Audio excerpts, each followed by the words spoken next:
HD ስፖርትስ በሁሴን አብዱልቀኒና በዳዊት ንጉሴ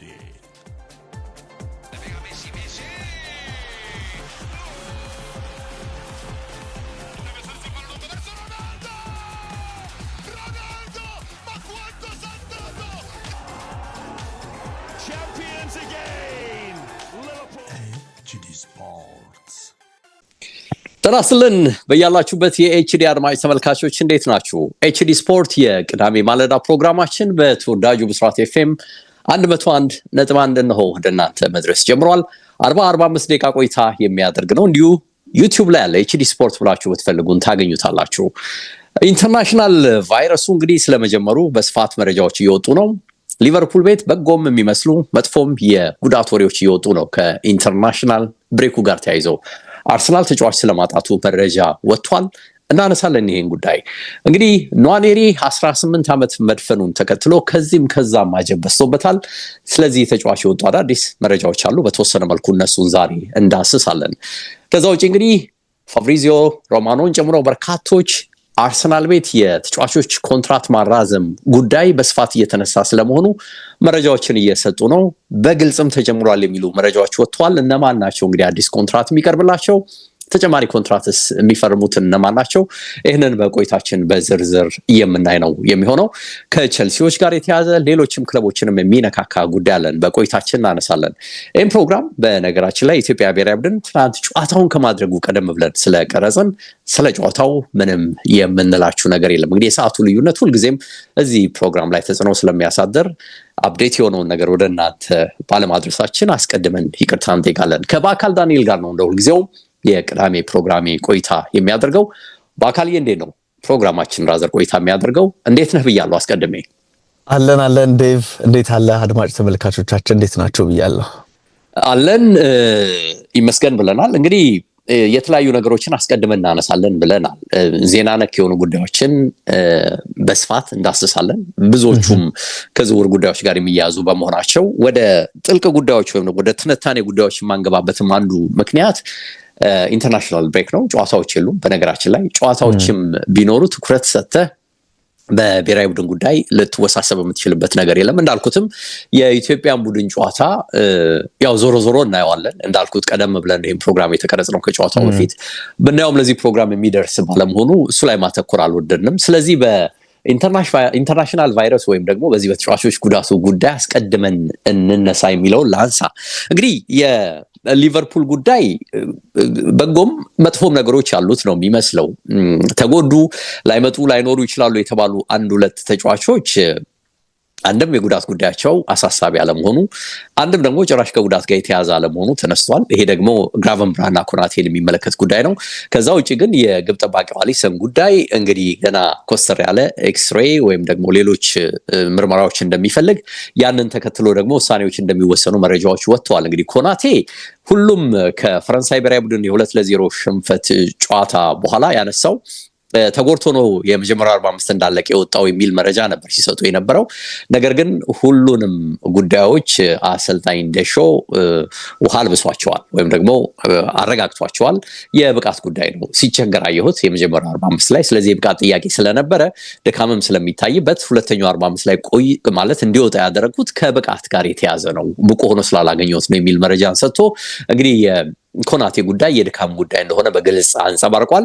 ለነገሩ ይህንን ቢል አይገርምህም። ሊቨርፑል ቤትም እንግዲህ ከቫንዳይክ ጋር በሚኖረው ጥምረት ላይ ምን ያህል ከሰሞኑ ከቅርብ ጊዜ ወዲህ እየተቸገረ እንዳለ አይተናል። ድካሞች የሊቨርፑል ተጫዋቾች ላይ እየመጡም ነውና የዚህ ተጫዋች እንግዲህ አለመጎዳት አንዱ በጎ መረጃ ተብሎ ሊጠቀስ የሚችል ጉዳይ ነው። በክሮኤሺያ 2-0 ተሸንፈዋል ፈረንሳዮች እንደምታውቀው። ከግራቨንብራህ ጋር የተያዘው መረጃ ቀድሞውንም ቢሆን አልተቀላቀለም የሆላንድ ብሔራዊ ቡድንን። መነሻው የሚሉት እንግዲህ ካራባው የፍጻሜ ጨዋታው ላይ ወደ መጨረሻው አካባቢ መጠነኛ የጡንቻ ችግር ገጥሞታል ነው የሚለውና መረጃው ይሄ የተፈጠረው መጠነኛ ችግር ከትልልቅ ጨዋታዎች ውጪ ያደርገዋል ተብሎ በብዙዎች ሊቨርፑል ቤት ስጋት ነበር። ግን አሁን የሚወጡ መረጃዎች ይህንን እንደማያሳዩ፣ ምናልባትም አንተም የምታክልበት ነገር ካለ እዚህ ላይ ታክልበታለ። የተፈጠረ መጠነኛ ችግር ነው፣ አስቸጋሪ አይመስልም የሚል ነገር እንግዲህ ወዲያው ወጥቷል። ትልቁ ችግር ግን አሊሰንን የተመለከተው ነው። እንግዲህ ሐሙስ ማታ ብራዚል ኮሎምቢያ ላይ ከኮሎምቢያ ባደረገችው ጨዋታ ነው እንግዲህ በቅርቡ የቶትናም ተከላካይ ሳንቼዝ የተገጨው። ግጭቱ ትንሽ ሲሪየስ ነው። ሁለቱም ጭንቅላቶቻቸው እንዴት እንደተጎዱ በግልጽ ታይቷልና የጭንቅላት ጉዳት ደግሞ ሁልጊዜም ይሄ ኮንከሽን የሚሉትና ሲሪየስ የሆነ ነገር ካለው ፕሮቶኮሉ ኮስተር ይላል። እዛም እይታ ቼክ ተደርጎ እሱ ብቻም ሳይሆን ደግሞ ብዙ ነገሮችን ቼክ አድርገው ነው እንድትቀጥልም እንግዲህ መፈንከት፣ መድማት፣ ማበጥ ምናምን ከሌለው እንኳን የሚያደርጉትና ይሄ ደግሞ ሲሪየስ እንደሆነ ታይቷል። እንዲወጣ ነው የተደረገው። አሁን ትልቁ አሳሳቢ ጉዳይ ብራዚል በቀጣይ ካላት የአርጀንቲናው ጨዋታ ውጪ ይሆናል አይሆንም የሚለው ነውና ይህን ለማረጋገጥ እንግዲህ ሁሉም እያለ ያለው ኮስተር ያለ ምርመራ ይደረግለታል ነው የሚባለው። እንግዲህ በመሳሪያ የተደገፈ ምርመራ ተደርጎለት እንግዲህ የተጫዋች ብቁ የሚሆን ከሆነ በአርጀንቲናው ጨዋታ ላይ ሊሰለፍ የሚችልበት እድል አለ ነው የሚለው። ግን እንደ ብዙዎች ይሄ ችግር ቀላል አይሆንም፣ ከአርጀንቲናው ጨዋታ ውጪ ይሆናል ነው የሚሉት። በነገር ላይ ከአርጀንቲና ጋር የሚደረገው ጨዋታ እንግዲህ በርካቶች የማይሰለፉበት ሆኗል ከወዲሁ። በአርጀንቲና በኩል እንግዲህ ሜሲ እንደሌለ ቀድሞም ታውቋል። ላቱሮ ማርቲኔዝ የለም፣ ሌሳንድሮ ማርቲኔዝ ተከላካዩ የዩናይትዱ የለም፣ ዲያባላ የሮማው የለም፣ ለሴልሶ ይሄም አማካኙ ተጫዋች የለም፣ ሞንቴሊየም የለም እና በርካታ ተጫዋቾች የሉም ከአርጀንቲና በኩል። ከብራዚልም በኩል እንግዲህ ኔይማር ለመጀመሪያ ጊዜ የተመረጠ ከረጅም ጊዜ ከ18 ወራት በኋላ ነው ስንል የነበረው በቅርቡ ታስታውሳለህ። ግን በስተመጨረሻ መጠነኛ ነገሮችን እንዳሉት ታውቆ ከዶክተሮች ከሕክምና ባለሙያዎች ጋር ተነጋግሮ ለጊዜው እንዲያልፈው ነው ኢንተርናሽናል ብሬክ የተደረገው። ኤደርሰንም እንግዲህ የለም፣ ዳንኤሎ የለም። እንግዲህ ሁለት ቁልፍ ተጫዋቾች ደግሞ በኮሎምቢያው ጨዋታ ቢጫ በማየታቸው የማይሰለፉ አሉ። አንዱ የአርሰናሉ ገብርኤል ማጋሌሽ፣ እንዲሁ የኒውካስሉ ብሩኖ ጊማሬዥም አማካይ ላይ ቢጫ ስላየ የማይሰለፉ ተጫዋች መሆናቸው ታውቋል። እነዚህ እንግዲህ ጉዳቱን አስታከኬ ከቡድኖች ጋር እንደው መረጃውን ላንሳ ብዬ ነው። ያም ሆኖ በተለይ ሊቨርፑል ቤት የሚታዩት የጉዳቱ ወሬዎች ብዙም ችግር ኢቭን አሊሰንም ቢሆን ብዙም ችግር ላያመጣ ይችላል የሚል መረጃ ነው ሊወጣ ያለው። መነሻው ኤፍኤ ካፑ ላይ ሊቨርፑል አይሳተፍም ወጥቷል። እንደምታውቀው ከኤፍኤ ካፑ ኢንተርናሽናል ብሬኩ ሲመለስ ደግሞ በፍጥነት ኤፍኤ ካፑ ነው ቅዳሜና እሁድ ላይ የሚካሄደውና ይሄ ኤፍኤ ካፕ እኮ በቃ የፕሪሚየር ሊጉንም ጉዳይ እየገፋው ተቸገርን አይደል? ቅዳሜና እሁድ እየመጣ እንቅፋት መሆኑ የቀጠለ ይመስላል። እነሱ ታሪካዊ ውድድር ነው። ውድድሩን ግን በጥልቀት በየኮርነሩ ሆኖ ለሚከታተል ጣዕም አልባ የሚያደርገው ይመስለኛል እና ምንም አይነት የፕሪሚየር ሊግ ጨዋታ አይደረግም ቅዳሜና እሁድ ከኢንተርናሽናል ብሬኩ በኋላ። ስለዚህ ሊቨርፑልም ኤፍኤ ካፕ ስለሌለ የለም፣ አርሰናልም የለም። እንግዲህ እንደምታውቀው ሁለቱም እንግዲህ ኤፕሪል 1 እና 2 ነው የሚመለሱት። እንግዲህ ማለት ማክሰኞና ሮብ ከዛ በኋላ ከቅዳሜና እሁድ በኋላ ባሉት ማክሰኞና ሮብ ነው የሚመለሱት። በሁለት ነው እንደውም ሮብ ቀን ሊቨርፑል የሚመለሰው። እንግዲህ ሲመለስ ደግሞ ሊቨርፑል የመርሲሳይድ ደርቢ ጨዋታ ነው የሚያደርገው። በእርግጥ በአንፊልድ ነው ይሄ ጨዋታ ከኤቨርተን የሚደረገው። በሊቨርፑል በኩል እንግዲህ አርኖልድም አሁንም አይመለስም የሚል መረጃ ወጥቷል። ብራድሊም ጎሜዝም የሌሉ ተጫዋቾች ስለመሆናቸው መረጃ እየወጣ ነው። እንግዲህ ሊቨርፑልን የሚመለከተው ከኢንተርናሽናል ቫይረሱ ጋር የተያዘው ትልቁ ጉዳይ የአሊሰን ቤከር ነው። ምን ይሆናል እናያለን። ከአርሰናል ጋር የተያዘው ግን ካላፊዮሪ ጉዳይ ነው። እንግዲህ የተጫዋች ሰበበኛው ሆኗል። ትንሽ ነገር ጉልበቱን እንቅፋት እየፈጠረበት ከጨዋታ እያራቀው ነው የሚገኘው። ለአርሰናል ስጋት ነው የሚል መረጃ ወጥቷል። እንግዲህ ዛሬ ወጡ ትናንት ማምሻውን የወጡ መረጃዎች እንደሚጠቁሙት ወደ አርሰናል ካምፕ ተመልሷል። ከጣሊያን ካምፕ ጨዋታው ሊጠናቀቅ ጥቂት ደቂቃዎች ሲቀሩት ነው እንግዲህ በራሱ ስህተት ግራ ጉልበቱ ላይ ችግር የተፈጠረው የሚሉት። ይሄ እንደ ጣሊያን መገናኛ ብዙሃንና እንደ ጣሊያን ዶክተሮች አባባል ከ2 እስከ 3 ሳምንት የሚያቆየው አንደኛ ደረጃ ወይም ሁለተኛ ደረጃ የሊጋሜንት ጉልበት ላይ ያለ የሆነ መጠነኛ ችግር ነው ብለው ነው የሚያስቡት። የከፋው አይደለም ግን ስቲል ከ2 እስከ 3 ሳምንት ከሜዳ ሊያርገው ይችላል የሚል መረጃ ተያይዞ ወጥቷል። ይህንን ተጫዋች በተመለከተ ችግሩ አርሰናል በግራ ተከላካይ መስመር እሱን አብዝቶ የሚፈልግበት ሰዓት ላይ የሚገኝ አይመስለኝም አሁን። እንቅፋቱ ግን አርቴታ የአጥቂ አማራጭ ስለሌለው እንደሚታወቀው በእርግጥ ማርቲኔሊ ቢመለስም ሳካም እያኮበኮበ ነው የሚል መረጃ ቢወጣም የአጥቂ አማራጭነትን ከዚህም ልጅ ሲፈልግ አይተነዋል በተቸገረበት ሰዓት እና በተለይ እንግዲህ የቻምፒየንስ ሊግ ላይ ተሳትፎ ስለሚያደርግ ከማድሪድ በሚደረጉ ጨዋታዎች ላይ እንደው ይሄም ተጫዋች ሊደርስ ይችላል ወይ አይችልም የሚል ጥያቄ ከወዲሁ መምጣት ጀምሯል። አማራጭነትን እየሰጠው ነው። በተለይ እንግዲህ ከግራ ዊንግ ተነስቶ በጥልቀት የሚመጣበት ሂደትም ስለሚኖር እንግዲህ ፉልባክም ሆኖ ሊያገለግል የሚችልበት ሂደትም ስለሚኖር ጥቅም በተወሰነ መልኩ ነበረው። ስለዚህ ይሄን ሊያጎልበት ይችላል። ምንም አይነት ጉዳት እንግዲህ ለአርሰናል ጠቃሚ አይደለም በዚህ ሰዓት። አማካኝም ይሁን ተከላካይ የሚሆን ጥቅም አለው ተብሎ አይታሰብም በሚል እንግዲህ የጉዳቱን ወሬ በጎላ ደረጃም ባይሆን በተወሰነ መልኩ አጋነው መገናኛ ብዙሃን መረጃ ሲሰጡበት ሰምቻለሁ። ካላፊዮሪን እንግዲህ ለ2 ወይም 3 ሳምንት እንግዲህ በቅድመ መረጃው በጣሊያን እግር ኳስ ፌዴሬሽን ከብሔራዊ ቡድኑ ጋር ተያይዞ በወጡ መረጃዎች መነሻ 2-3 ሳምንት ብለውታል። ዝርዝር እንግዲህ ምርመራዎች ግን አርሰናል ከመጣ በኋላ ያደርጋል። የከፋ ወይም ከዛም የቀለለ ሊሆን እንደሚችል ወይም የወጣው መረጃ ትክክል ሊሆን እንደሚችል ማሰብ ይቻላል። በአካል እንግዲህ በርከት ያሉ የጉዳት ጉዳዮች አሉ ዴቭ።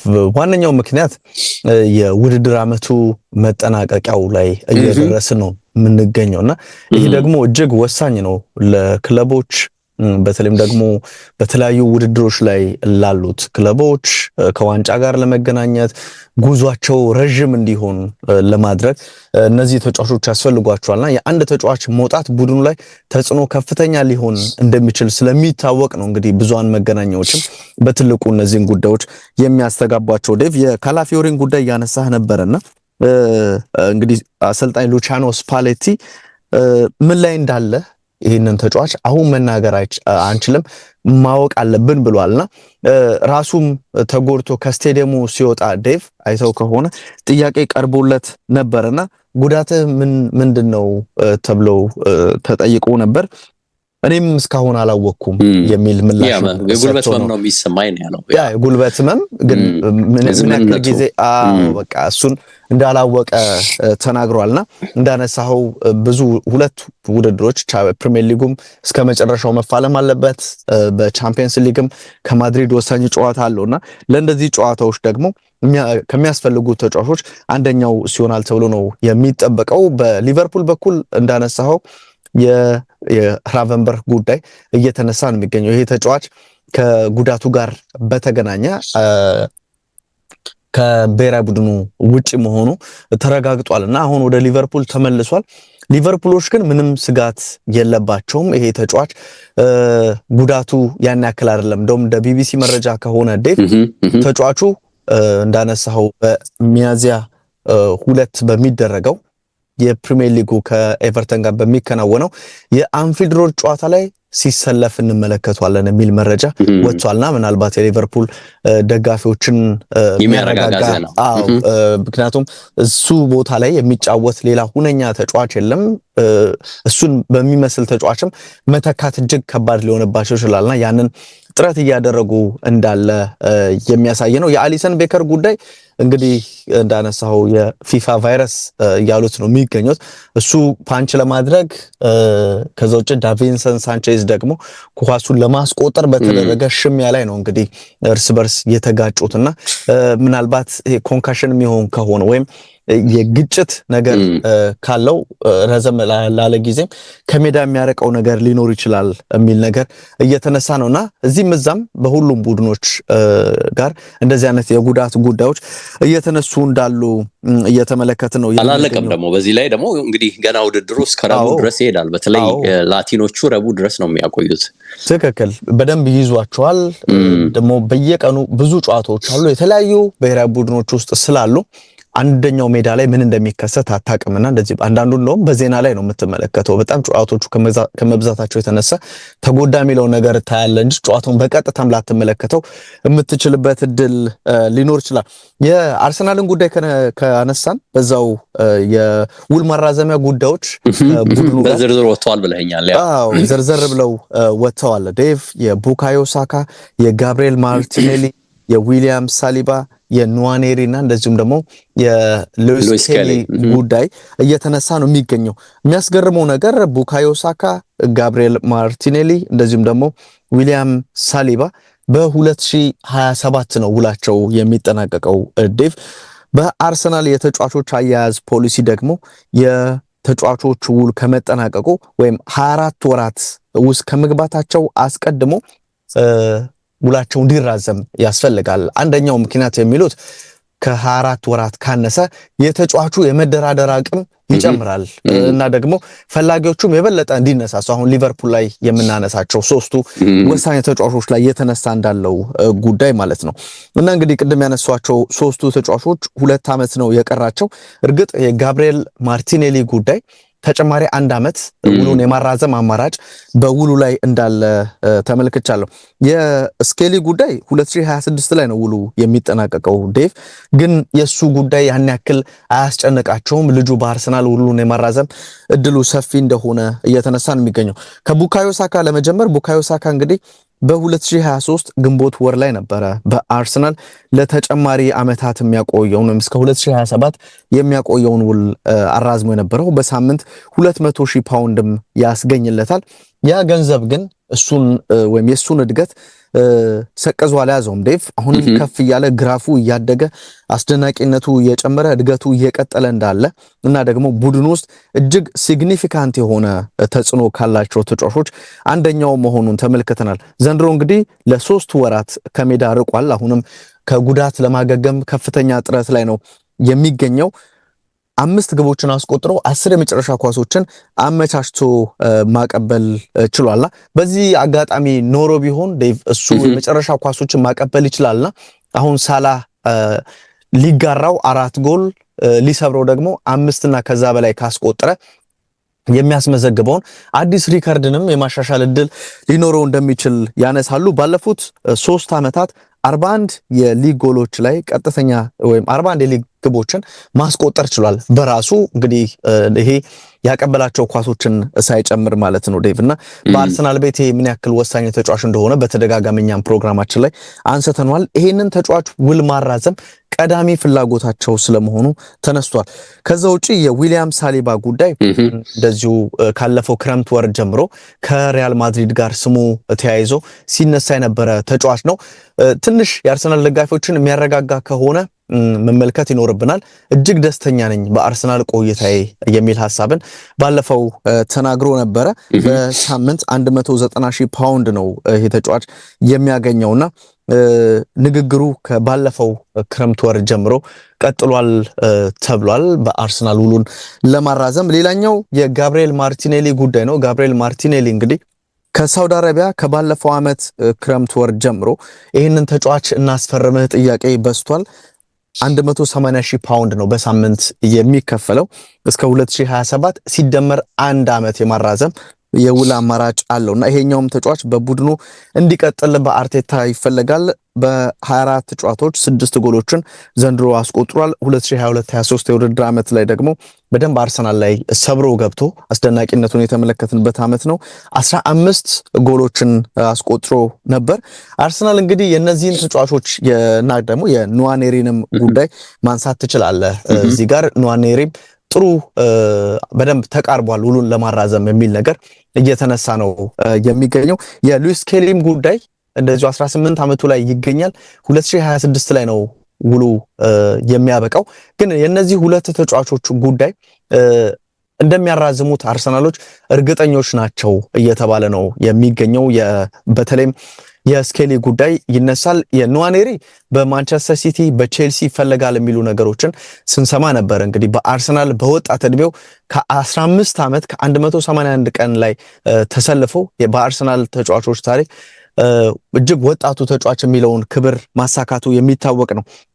ከዛ ውጪ የአርሰናል አዲሱ ስፖርቲንግ ዳይሬክተር አንድሪያ ቤርታ ወደ ቡድኑ ሲመጣ እንደ ቶማስ ፓርቴ፣ ጆርጊኖ አይነት ተጫዋቾች ከቡድኑ ጋር የሚለያዩበት እድል እንዳለ እየተነሳ ነው የሚገኘው።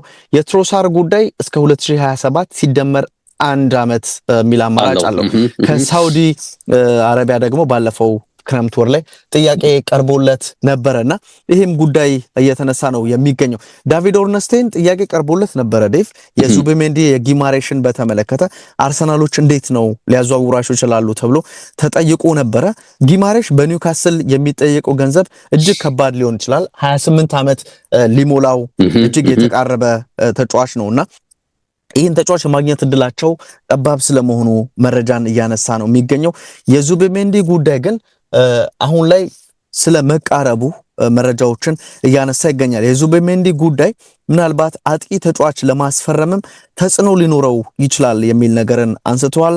በመሃል ተከላካይነት ደግሞ ስቬን ሃልሄዝ የተባለ የሮዘንበርግ ተጫዋችንም ለማስፈረም ጥረቶች እንዳሉ በአርሰናል በኩል እየተነሳ ነው የሚገኘው። 300 ሚሊዮን ፓውንድ የዝውውር ሁኔታም ተጠይቆ ነበረ ዴቭ።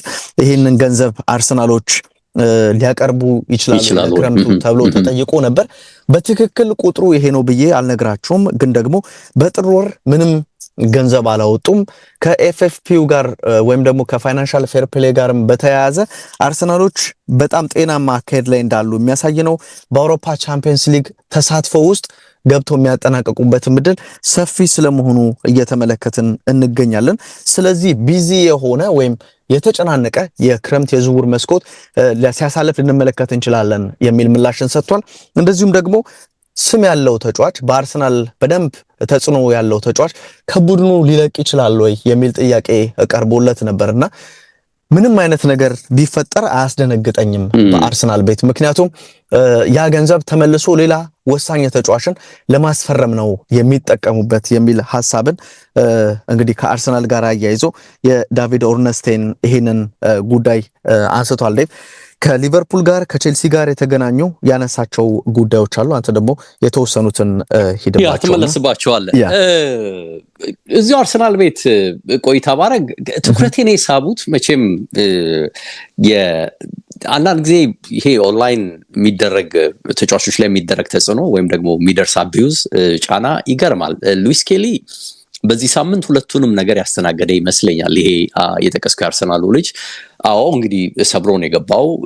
ብዙ ጊዜ እናቱንም ቤተሰቡንም ሜዳ ላይ ሲያሳይ ይታያል። በተለይ አርሰናል ቲቪን የሚከታተሉ የአርሰናል ደጋፊዎች ለቤተሰቡም አቲንክ ቅርብ እንደሆኑ ማሰብ ይቻላል። አምጥተው ሲያናግሯት ታስታውሳለሁ። ወደዚህ ወደ ቶፕ ሌቭል መጥቶ ኮንትራት አሁን በትልቅ ሌቭል ለመፈረም ከመዘጋጀቱ በፊት ሰብሮ ከመግባቱ በፊት ዋናውን ቲም ሲያናግሯት ታስታውሳለሁ። እና እንዲህ አይነት ወጣት ተጫዋቾች በእርግጥም በሙሉ የራስ መተማመን ስሜት ያላቸውን አቅም አውጥተው ለመጠቀም ሙሉ ለሙሉ ፈቃደኝነታቸውን ለማሳየት ሜዳ ላይ ሲታትሩ ስታይ ይገርማል። እና የእንግሊዝ ብሔራዊ ቡድን ምርጫውን ተከትሎ ፈገግታ የተላበሰ ፖስት የተደረገ ነገርን ያዩ በርካታ የእንግሊዝ የኦንላይን አቢዩዘርስ እንዴት አቢዩዝ እንዳደረጉት ሳስብ ይገርማል። አንዳንድ ጊዜ ምንም አይደለም እንግዲህ ልክ እንደሱ ለመጀመሪያ ጊዜም ባይሆን ወይም ደግሞ ለመጀመሪያም ጊዜም ቢሆን ወደዚህ ቡድን የመጡ ነጭ ተጫዋቾች አሉ። ኢቨን በርንን ጨምሮ ያሁን ትልቁ በርን እንግዲህ ምን ያህል ሰርፕራይዝ እንደሆነ ሲነሳ ነበር በቱኸል መመረጡና ይሄን ተጫዋች የሚገርም አይነት ዘለፋን የዘለፉትና ፈገግታው ወይም ደግሞ ደስተኛነቱ ወይም ደግሞ በራስ መተማመኑን እንደ ጥጋበኝነት እንደ ምንድነው እንደ መጥፎ ስሜት አድርገው በግልጽ ሲያንጸባርቁ ሲሰዱ ስታዩ ላይ ይገርማልና ፒውር ዘረኝነት ነው። ያለምንም ጥርጥር ይሄ ጥቁር በመሆኑ የመጣ እንጂ ነጭ ቢሆን ይሄ ነገር ይኖራል አይኖርም እርግጠኛ አይደለሁም። እና በቀጥታ የሚገርም አይነት ዘረኝነትን አስተናግዷል መመረጡን ተከትሎ። ከዛው ጋር ተያይዞ ግን ትናንትም ከትናንት ወዲያ በርካታ የሀገራችን መገናኛ ብዙሃን እንደሚያነሱት የዚህ ምንድነው የቱኸልን ስልክ እየጠበቀ ባለበት ሰዓት የተፈጠረውን ኢንሲደንት የገለጸበት መንገድ ደግሞ በራሱ አስደናቂ ሆኖ ተገኝቷል። ማለት ልጁ በቃ ኦነስት ግልጽነት የተሞላው በራስ መተማመኑ የጎላ እንደሆነ የሚያሳይ ነገር ነውና እሱ ቢለው በፍርሃትና ጭንቀት ውስጥ ሆኜ የቱኸልን ስልክ እየጠበቅኩ ነበር አለ። እንግዲህ መመረጥ አለመመረጡን ለማወቅና ዝርዝር ነገሮችን ከሳቸው ለመስማት ነው። እና ስልክ ተደወለ ይላል እና ስልክ ቁጥሩን አላወቅኩትም አለ። የማን እንደሆነ አላወቅኩትም። ስለዚህ ተስተካክዬ በጥሞና በቃ ራሴን አረጋግቼ ለመስማት ተዘጋጀሁ አለ። በስልኩ ከቱኸል ድምጽ ይልቅ የመጣው ሌላ ድምጽ ነው እና ምንድነው የሚለው ለእናቴ የታዘዘ ምግብ ይዞ የመጣ የኡበር ድራይቨር ስልክ ነው። ኡበር እንግዲህ ምግቡን ድሮፕ ላይ ያደርግ እና እሱ እንግዲህ ድምፁም ወረዶ ገባ አይደል? ያው የፍርሃትም የመንቀጥቀጥም ስሜት እንዳይኖርበት እንደ አዲስነትም ስሜት እንዳይኖር እንግዲህ በስልክም ኦቨር ኮንፊደንት መሆን ፈልጎ እንደሆነ አላውቅም። እንግዲህ እንግሊዝ ደጋፊዎች ልክ እንደሚሉት እንግዲህ ከዛኛው ስልክ ጫፍ ግን ምግቡን ይዤ መጥቻለሁና ምግቡን ውጪ ይገኛል መውሰድ ትችላላችሁ የሚል መልእክት አስተላልፎ ሄዳ አለ። እንግዲህ ይሄው እና ምግቡ የታዘዘው ለእናቴ ነበር፣ በቃ ይሄ ነው ምግቡ መምጣቱን የገለጸልን ብሎ ለመገናኛ ብዙሃን ነው እንግዲህ ይሄንን ይፋ ያደረገው። ይሄንን ተከትሎ የሚገርም ነገር ብዙዎች ነው በቃ ባድናቆት የተገረሙት። በተለይ በጣም እንዲህ አይነት በቃ ይሄን አይነት ልጅ እንዴት ሰው ይሳደባል ብለው ሁሉ እስክትደነቅ ድረስ አድናቆታቸው አዝናኝ ልጅ ነው ብለውታል። አንዳንዶች ወድጄዋለሁ በቃ ይሄ የሚያደርገውን እንዲህ ግልጽነቱን ያለው አሉ። ሜዳ ላይ የማይታመን ተሰጥኦ አለው። ባህሪው ደግሞ አስደናቂ ነው። ሁሌም ፈገግታ ከፊት ለፊቱ አይጠፋም። ማዝናናትም የሚችል ከዘመናዊ እግር ኳስ የሚጠበቅ ነገር ሁሉ ሜዳ ላይ የሚከውን ልጅ ነውና በዚህ ተጫዋች አለመደነቅ እንዴት ይቻላል? እንግሊዝ ለዘመናት እንደውም ከሱ የምታይደው በርካታ ነገር አላት በሚል ደጋፊዎች ደግሞ ለዚህ አስተያየቱ የሰጡትን ምላሽ ስታይ ሁለት አይነት የተቃርኖ አስተያየቶችን አስተናግዷልና እንግዲህ ምልህ የ18 ዓመት የ19 ዓመት ታዳጊ ሆነ ለእንግሊዝ ብሔራዊ ቡድን ከመመረጥ በላይ ምንም ያስደስት ነገር አለ? በእርግጠኝነት ነው የምነግርህ። ይሄ ብቻ ሳይሆን መመረጥ ሳይሆን ደግሞ ሜዳ ላይ ገብቶ ደግሞ የሚፈልገውን ነገር ማድረግ እንደሚችል ስታስብ፣ ሲገባ ሲጫወት ስታይ፣ በትልቅ ሌቭል ደግሞ ራስ መተማመኑ ሞልቶ ጥሩ ጨዋታ ሳይቶ ደግሞ እነዚህ በምንድነው በኦንላይን በቃ መንገዱ ተገኘ ተብሎ የሚዘልፉን ደግሞ አፍ ስታሲዝ ማየትን የሚያህል የሚያስደስት ነገር አይኖርምና አንዳንድ ጊዜ አላቅም ሰዎችን የምንገምትበት መንገድ እንደው ትንሽ ከቆዳ ከለር ወጣ ባለመልኩ ቢሆን ደስ ይላል። ግን አልሆነም። እንዲህ አይነት ዘለፋም የራሱ የሰጠውን አስተያየት ተከትሎ ደግሞ የአድናቆት ነገር ተከትሎታል የሚለውን ነገር ላንሳ ብዬ ነው። በነገራችን ላይ ፈተናው ቀላል አይደለም። እንዲህ አይነት ነገሮች በተለይ በታዳጊነት ደረጃ ሆነው ነገ ትልቅ ለሚያልሙ ተጫዋቾች በቃ አሪፍ ማሳያ፣ አሪፍ ማስተማሪያ ናቸውና ብዙ የሚወስዱት ነገር ስላለ ነው እንደው ጉዳዩን ላንሳው ያልኩት እንጂ የዘረኝነቱ ጉዳይ በጣም ውስጤ ገብቶ ከንክኖኝ ወይም ደግሞ የተለየ ነገር ሆኖ አይደለምና በእርግጥም ግን አስቀያሚ ነገር እንደሆነ ታያለ። መልኩን ይቀይር እንጂ እስቲል በደንብ አሁን ደግሞ በኦንላይን መንገድ ወይም ደግሞ በግልጽ በማህበራዊ ትስስር መንገዱ እንዴት እንደሚመጣ በደንብ በተጨባጭ እያየን ነውና ትንሽ አስገርሞኝ ነው በአካል። ትክክል፣ ለየት ያለ ነው። እንዳነሳው ሆነስትነቱን የሚያሳይ ጉዳይ ነው። ኗኔሪን እዚሁ ላይ ጨርሼው ቦታ ይሻላል ወደ አርሰናል እንዳንመለስ የሚሻለው ነገር እሱ ከሆነ እሱኑ ላንሳ። ይሄ ልጅ እንግዲህ ያው 18 ዓመት ስለሞላው በየአቅጣጫው አሁን ትልልቅ የሚዲያ ስትሪሞች በደንብ እያነሱት ነው። አትሌቲክ ላይ ከሆነ ጎላ ያሉ ከልጅነት ጀምሮ ከ8 ዓመቱ ጀምሮ የነበሩትን ነገሮች የሚያተኩሩ ጉዳዮች እየወጡ ነውና እንደውም አካዳሚ ውስጥ ታዳጊዎችን በ8 ዓመታቸው መልምሎ ወደ ቡድኑ እንዲያዙ ከሚያደርጉ ባለሙያዎች አንዱ የሰጠውን አስተያየት አይ ነበርና ፍላጎቱ ይደንቅ ነበር አለ። ያኔ እንኳን ትሬኒንጎች ተደርገው ምልመላዎች ሳይደረጉ በፊት ጨዋታዎች አብቅተው ታዳጊዎች በሱ ዕድሜ ያሉ ታዳጊዎች ወደ ቤታቸው መሄድን ሲመርጡ እሱ እዛው ካጥሩ ጀርባ ሆኖ የትልልቅ ተጫዋቾችን ጌም እንዴት አጥራጮ ልቆ ያይ እንደነበር የተናገረበት መንገድ በጣም አስገራሚ ነውና እግሩ ላይ ኳስ አይጠፋም፣ እንዴት የቴክኒክ ኳሊቲው ድንቅ እንደነበር ያኔም ጀምሮ ያነሳልና አርሰናልም እንደ ክለብ በተለይ የቴክኒክ ተሰጥኦ ያላቸው ተጫዋቾችን መመልመል ከያኔም ጀምሮ ትኩረት የተደረገበት ጉዳይ ቢሆንም ቪዥነሪ ሆኑ ደግሞ በተለይ እይታቸው አስደናቂ ሆነ። በተለይ እንግዲህ ያኔም ሆኖ በዛ ዕድሜም ሆነው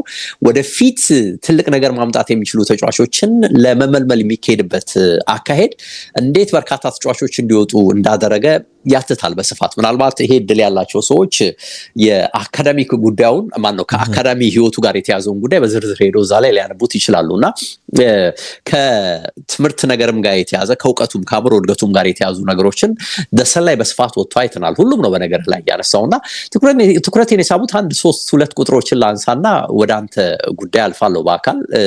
እንግዲህ ይሄ የሄሊንድ ምርቁ ዘንድሮ በዋናው ቡድን ውስጥ እድል በደንብ እያገኘ ነው። 8 ጎል አግብቷል። በአርሰናል የ138 ዓመት ታሪክ ለዋናው ቡድን 18 ዓመት ሳይሞላው ከ8 በላይ ጎል ያገባ የለም። ልክ እንደሱ 8 ያገባ አለ። እርሱም ጆን ራድፎርድ የሚባል 1962 ዓመተ ምህረት ላይ 8 ጎል ያገባ ተጫዋች ነው። ይሄ ተጫዋች በነገርህ ላይ ከዛም በኋላ በርካታ ጎሎችን አስቆጥሯል። ከ200 በላይ ጎሎችን ይሁን እንደዚህ በአርሰናል ማሊያ እንዳስቆጠረ የሚጠቅስ መረጃ ይቻለው። ግን ከ18 ዓመት በፊት ግን ልክ እንደሱ 8 ጎል በማስቆጠሩ ይሄንን ሪከርድ ስለመጋራቱ መረጃ ወጥቷል። የሚገርመው ከምናውቃቸው ሴስክ ፋብሪጋዝ እና ራምሲ አይነት ተጫዋቾቹ ሌላ ቀሪ ሪከርድ ነው የዚህ ተጫዋች ሪከርድ። ሴስክ እንግዲህ 2005 ዓመተ ምህረት ላይ 18 ዓመት ሳይሞላው ያስቆጠረው ጎል 3 ብቻ ነውና የኗኔሪ እድገት እዚህ ላይ በደንብ ታጤናለህ። ከ8 ጎሎች እንግዲህ አንድ ሃትሪክ ሰርቷል እንደምታውቀውና ወልቭስ ላይ ነው። ይሄ ደግሞ ሌላው ሪከርድ ነው። 17 ዓመት ከ315 ቀን እድሜ ላይ ሃትሪክ የሰራ በመሆኑ ሪከርድ ሆኖ ተቀምጧል በአርሰናል። አስደናቂ ነው። ይሄም ከሊጉ ወይም በተለይ ከፕሪሚየር ሊጉ ተጫዋቾች አንፃር ሲታይ 18 ዓመት ሳይሞላቸው በርካታ ጎል ያስቆጠሩት ከእርሱ ቀድሞ 2 ተጫዋቾች ብቻ ናቸው። ማይክል ኦወን እና ዋይኒ ሩኒ ናቸው። ሁለቱም ምን ያህል እንግዲህ እውነተኛ ጎል አስቆጣሪዎች እንደሆኑ ማሰብ ትችላለህና ሁለቱም 9 ጎል ነው ያስቆጠሩት። እንግዲህ በአንድ ጎል ይበልጡታል ማለት ነው። ቀጥሎ እሱ ነው የሚመጣው 8 ጎል ስላስቆጠረ ቀድሜ ጠቅሼዋለሁ። ከቻምፒየንስ ሊግ አንፃርም ሲታይ በእንግሊዝ ክለቦች ታሪክ 18 ዓመት ሳይሞላ ያስቆጠረ ሶስተኛ ተጫዋች ሆኗል። ፋብሪጋዝና ራምሲ ይቀድሙታል። ሁለቱም ግን እንግሊዛውያን አይደሉም። ዜግነታቸው እንግዲህ ከእንግሊዝ ውጪ ነው። ዌልስና ስፔናውያን ናቸው። እነዚህ ግን ለአርሰናል በመጫወታቸው ከእርሱ ቀደም ብለው ተቀምጠዋል። ከመላው አውሮፓ ግን ሲያሰሉት ሶስተኛ ሆኖ ነው የተቀመጠው።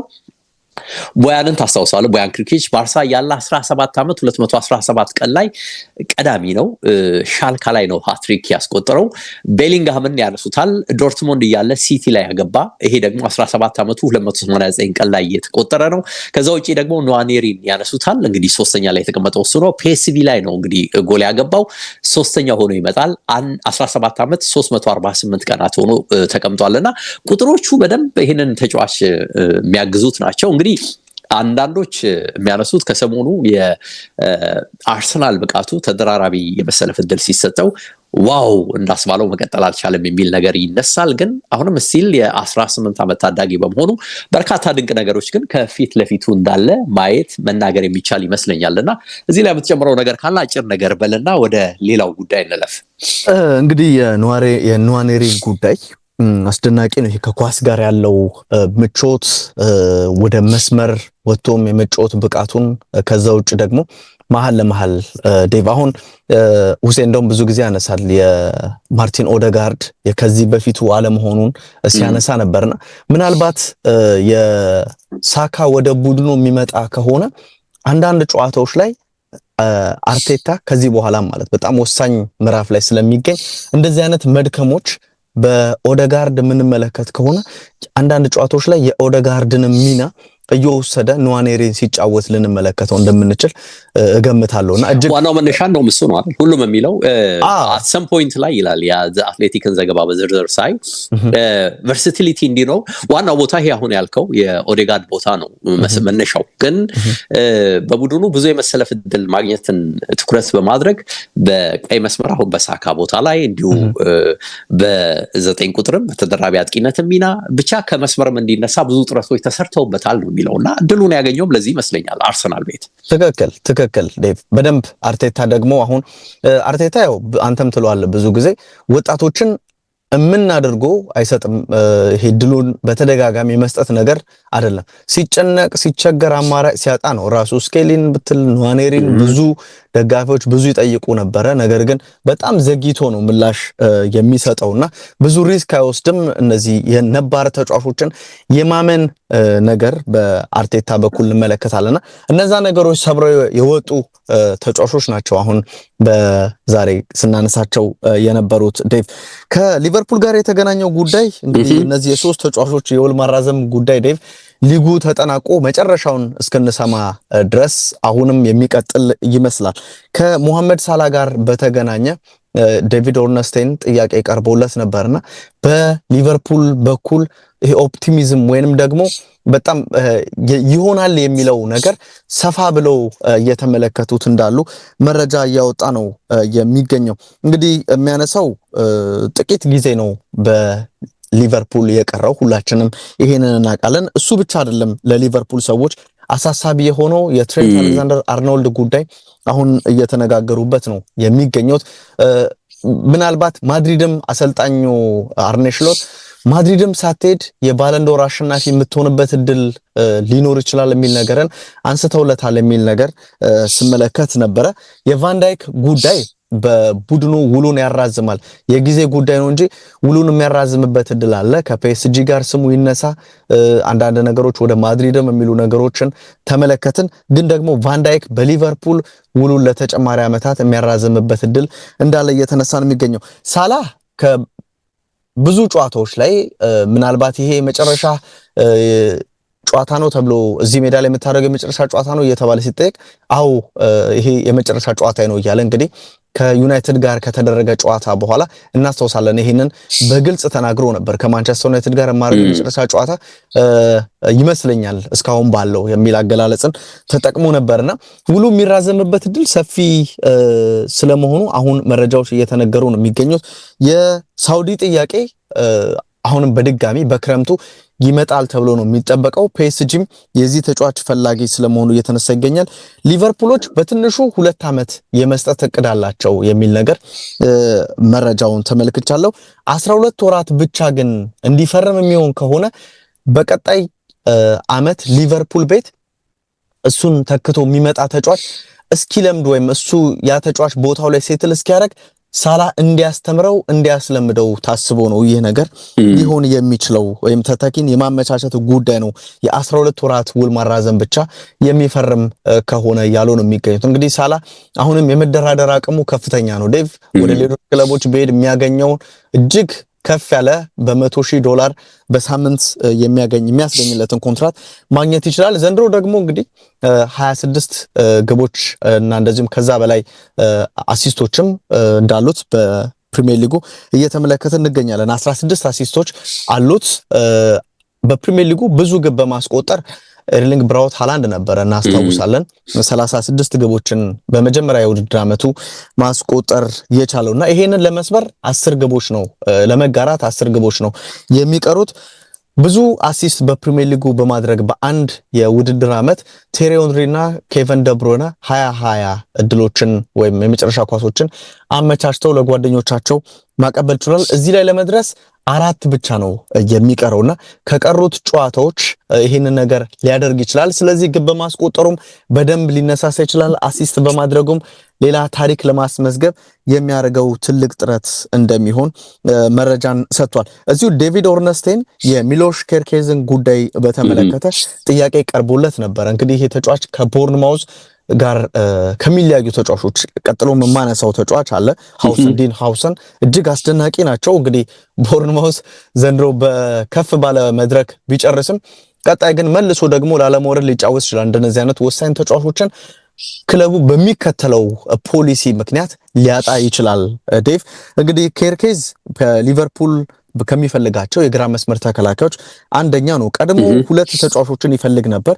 ኑኖ ሜንዴዥን ከፒኤስጂ እንደዚሁም ደግሞ አልፎንሶ ዴቪስን ከባየርን ይፈልግ ነበረ። ግን ሁለቱም ተጫዋቾች በክለቦቻቸው ውሎችን ፈርመዋል፣ አራዝመዋል ለተጨማሪ ዓመታት የሚያቆያቸውን። ስለዚህ አሁን በሊቨርፑል ውስጥ የተያዘው ትልቁ የግራ መስመር ተከላካይ ሚሎሽ ኬርኬዝ ስለመሆኑ ያነሳል።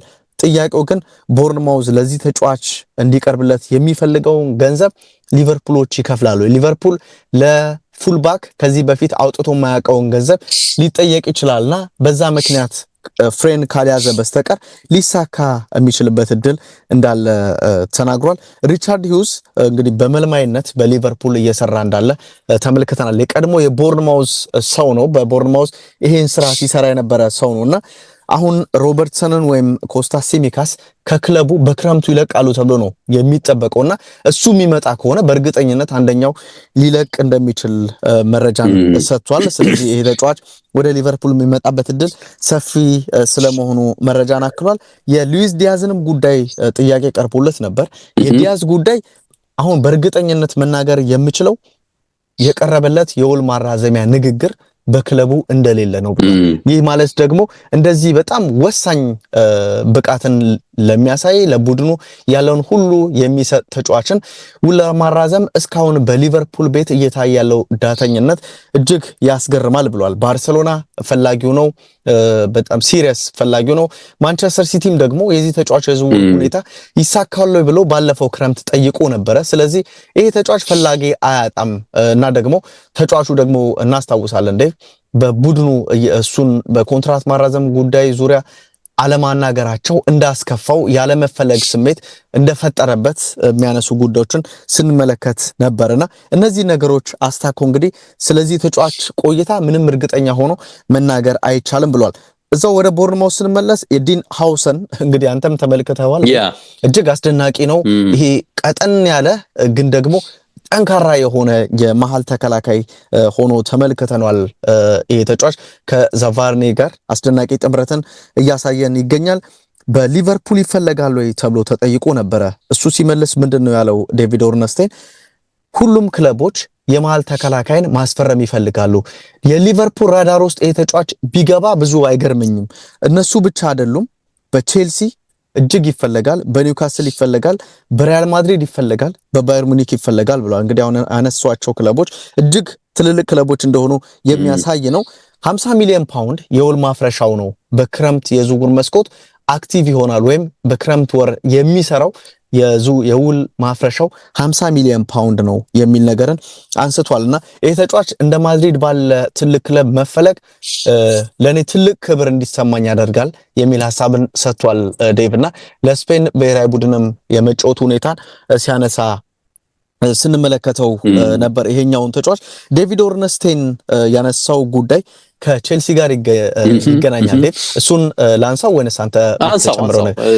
እና በሳላና በሊቨርፑል ጉዳይ ላይ አጭር ነገር እላለሁ።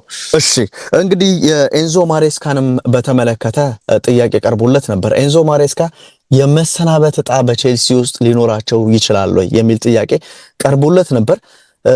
ይሄም እንግዲህ ያነሱት ምንድነው ዴቭ የቻምፒየንስ ሊግ ተሳትፎን ዘንድሮ ይዘው የማይጨርሱ ከሆነ ሊሰናበቱ ይችላሉ የሚል ቀጥተኛ ጥያቄ ነበር የቀረበለት።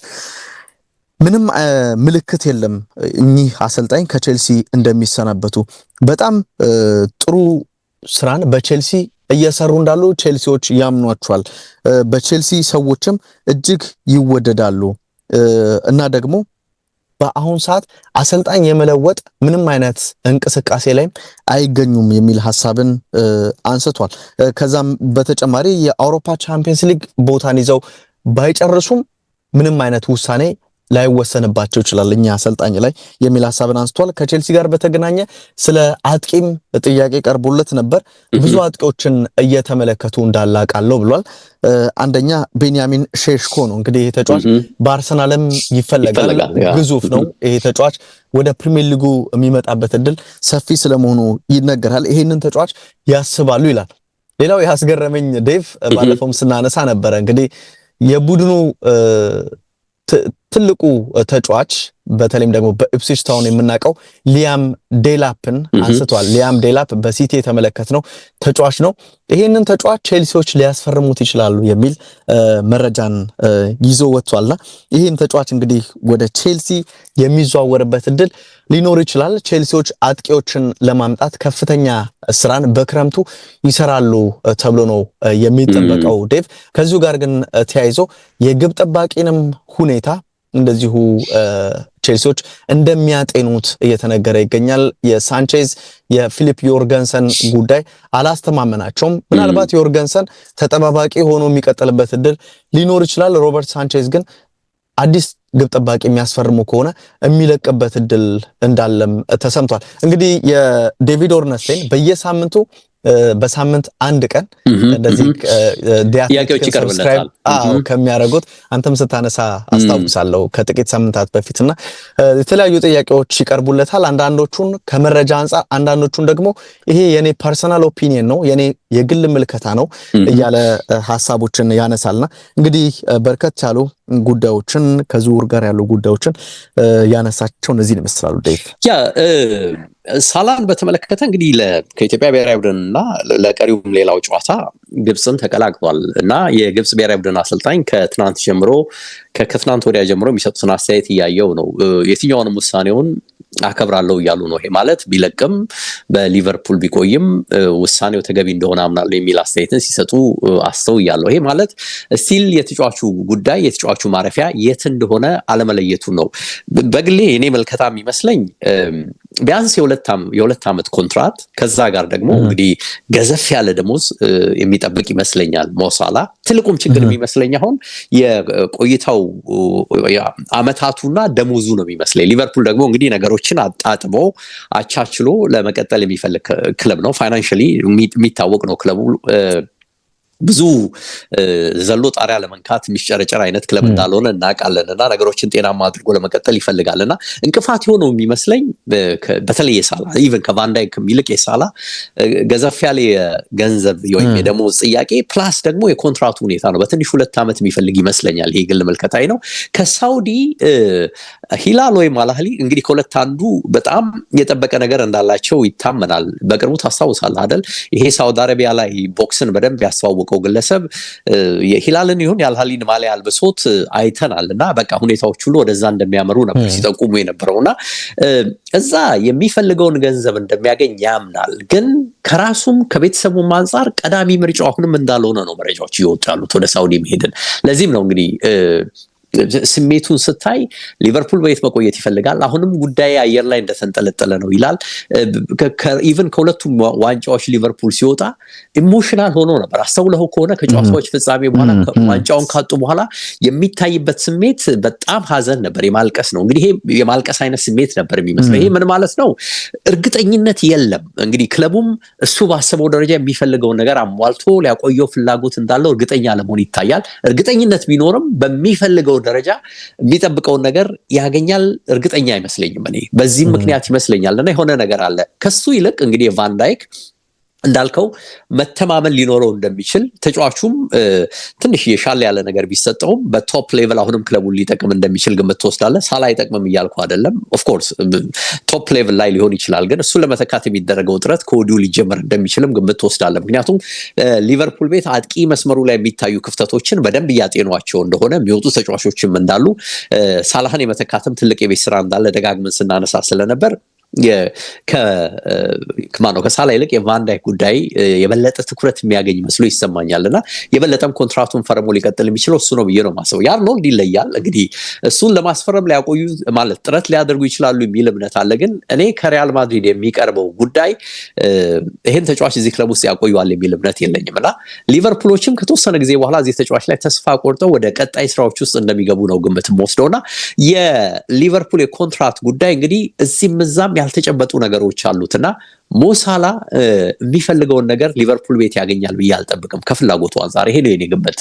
በአካል ዴቭ የትሬንትን ጉዳይ ስታነሳ ነበር። እንግዲህ መጨረሻውን ማየት ነው የሚናፍቀው። የሰውነት ቋንቋ ብዙ ደስ አይልም፣ ግን ያው ለቡድኑ ያለውን ነገር ይሰጣል። ሊቨርፑሎች እሱ የሚወጣ ከሆነ ሌላ ፉልባክ የቀኝ የኋላ መስመር ተከላካይ የማምጣት ፍላጎት የላቸውም። የሱ ቀጥተኛ ተተኪ ይሆናል ብለው የሚያምኑት ኮነር ብራድሊ ስለመሆኑ መረጃ ወጥቷል። ራሱ ኮንሳ እዛ ቦታ ላይ መጫወት ይችላል፣ ጎሜዝ እዛ ቦታ ላይ መጫወት ይችላል። ስለዚህ እነዚህን ተጫዋቾች እንደ አማራጭነት በቡድኑ አቆይቶ የመቀጠልን ሁኔታ ይፈልጋሉ ወይም ይፈጥራሉ እንጂ ሌላ ተጫዋችን ለማምጣት ወደ ገበያው ያማትራሉ ተብሎ እንደማይጠበቅ ነው ሌላ መረጃ ተመልክቼ የነበረው። አሁን አንተ ስታነሳው ለመጨመር ያክል ነው። እንግዲህ የሳላይ ቫን ዳይክ ፕሪሚየር ሊግ ዋንጫን አሳክተው እንግዲህ ሊቨርፑል ያው ዴቭ 9 ጨዋታ ነው የቀረው በሁሉም ውድድር መድረክ በቃ 9 ብቻ ነው የቀረውና ስለዚህ 9 የመሰናበቻ ጨዋታዎች ልትለው ትችላለህ ከዚህ በኋላ የሚኖሩት። ሊቨርፑል ዋንጫ አንስቶ እነዚህን ተጫዋቾች መጠበቅ የማይችል ከሆነ ሚዞ መቆየት የማይችል ከሆነ እኔ ከደጋፊው የሚመጣውም ጫና እጅግ ከፍተኛ ሊሆን ይችላል። በተለይም ቀጣይ ዓመት እነዚህ ተጫዋቾች ወጥተው ቀጣይ ዓመት የውጤት መንሸራተት ቢኖር እንግዲህ ብዙ የሚወደሱት እነ ሪቻርድ ሂዩዝ ከወዲሁ ከዛም ውጪ ሌሎችም ሰዎች አሉ በክለቡና እነሱ ላይ ትልቅ ጥያቄ የሚያስነሳ ይመስላል። ትኩረትን ይስባል ዴቭ ወደፊት እና አጠቃላይ እንግዲህ ወደ 48 ደቂቃዎች ቆይታ አድርገናል ከአድማጭ ተመልካቾች ጋር እዚህም እዛም እያለን በመረጃ ደረጃ የወጡ በርካታ ጉዳዮችን ነው የዳሰስነው። ስለተከታተላችሁን ከልብ እናመሰግናለን። ኤችዲ ስፖርቶች ነበረን። እንዲሁ ዩቲዩብ ላይም ልትከታተሉን ትችላላችሁ። ቆይታችን ይሄንን ይመስላል። መልካም ጊዜ ብያለሁ። ባይ። ሰላም ዴቭ፣ መልካም ጊዜ ላንተ።